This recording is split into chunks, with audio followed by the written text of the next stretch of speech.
మంత్రి కొండా సురేఖ మీద పెట్టిన అసభ్యకర పోస్టులపై గాంధీ భవన్లో మాట్లాడుతున్నారు. ఇప్పుడు లైవ్ ద్వారా చూద్దాం.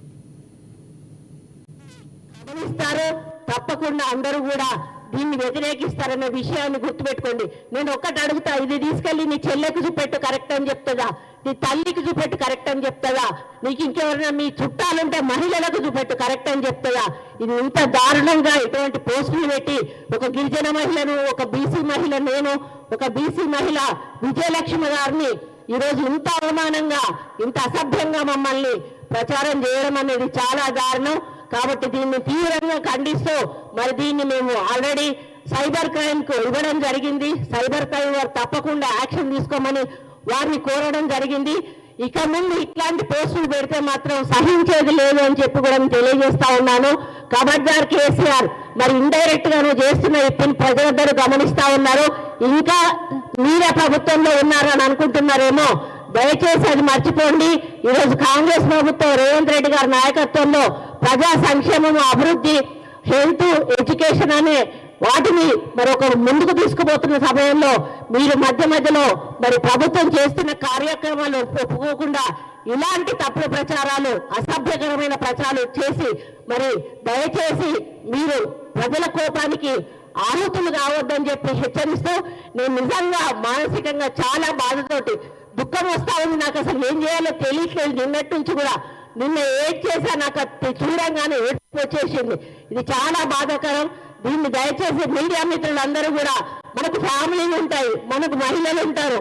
బయటికి పోతే మన అర్ధరాత్రి ఆడవాళ్ళు బయటికి పోయినప్పుడే మనకు నిజమైన స్వాతంత్రం వచ్చిందని ఆనాడు మహాత్మా గాంధీ చెప్పాడు. కానీ ఈరోజు నాలాంటి మహిళ ఇంట్లో కూడా ఉండలేనటువంటి పరిస్థితి ఈ టీఆర్ఎస్ నాయకులు, బీఆర్ఎస్ నాయకులు మరి సోషల్ మీడియా ద్వారా తీసుకొస్తా ఉన్నారు.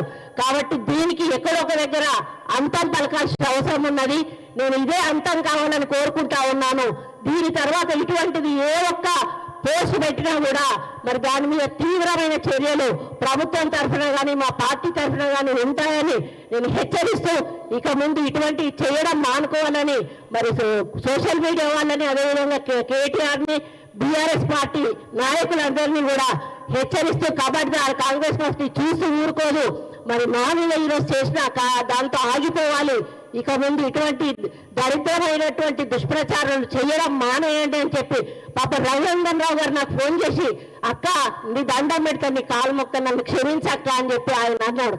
ఆయన ఎంత బాధపడుతున్నాడంటే ఒక సిస్టర్ లాగా, ఇప్పుడు మనం ఏదైతే అన్నకు రాఖీ కడతామో అదే పద్ధతిలో ఆయన ఒక నూలు దండను వేస్తే దాన్ని ఈ పద్ధతిలో వాళ్ళు ప్రచారం చేయడం ఏదైతే ఉందో, వాళ్ళు ఏదంటే మన అటవీ జాత వాళ్ళు ఉంటారు కదా, వాళ్ళలాగా అనిపిస్తా ఉన్నది. మానవులు ఒక రోజు బట్టలు లేకుండా ఆకులు కట్టుకునే వాళ్ళు. ఈరోజు మనం బట్టలు కట్టుకుంటున్నామంటే ఎవరివయ్యా? మార్కండేయుడు దయ వల్ల ఆయన నూలు పోగును తయారు చేస్తాను. నూలు పోగు ద్వారా ఈరోజు మనం బట్టలు కట్టుకుంటాను. మరి నీవు సిగ్గు లజ్జ ఉంటే నేను ఒకటే చెప్తానా, చేనేత అని దాన్ని అవమానించావు నూలుని, నువ్వు బట్టలు లేకుండా బజార్లో తిరుగని చెప్పి నేను కేటీఆర్ని అడుగుతా ఉన్నాను. అప్పుడు నీకు చేనేత విలువ తెలుస్తుంది, చేనేత నూలు విలువ తెలుస్తుంది. నీకు నూలు విలువ తెలియకుండా ఈ విధంగా ప్రచారం చేయడం ఏదైతే ఉందో చాలా బాధాకరం. నూలు విలువ తెలిసిన వాడు అయితే నువ్వు బట్టలు ఇప్పి బజార్లో తిరుగు, లేకపోతే క్షమాపణ చెప్పి తప్పైంది అని చెప్పి ఇంకొకసారి అట్లాంటి పోస్టులు రాయకుండా చూసుకోవాల్సిన బాధ్యత మీ మీద ఉంది కేటీఆర్. ఒకవేళ నువ్వు చేయకపోతే ఇంకోసారి ఇట్లాంటి పోస్టులు పెడితే నిన్ను బట్టలు ఇప్పించి ఉరికిచ్చే కార్యక్రమం తప్పకుండా కాంగ్రెస్ పార్టీ కార్యకర్తలు, నాయకులు చేస్తారనే విషయాన్ని మరి మర్చిపోవద్దు అని హెచ్చరిస్తూ, మరి నేను దీన్ని చాలా తీవ్రంగా ఖండిస్తూ, మనస్తాపం చెందుతూ మరి ఇవన్నీ కూడా ఇక ముందు జరగొద్దని కోరుకుంటూ సెలవు తీసుకుంటా ఉన్నా.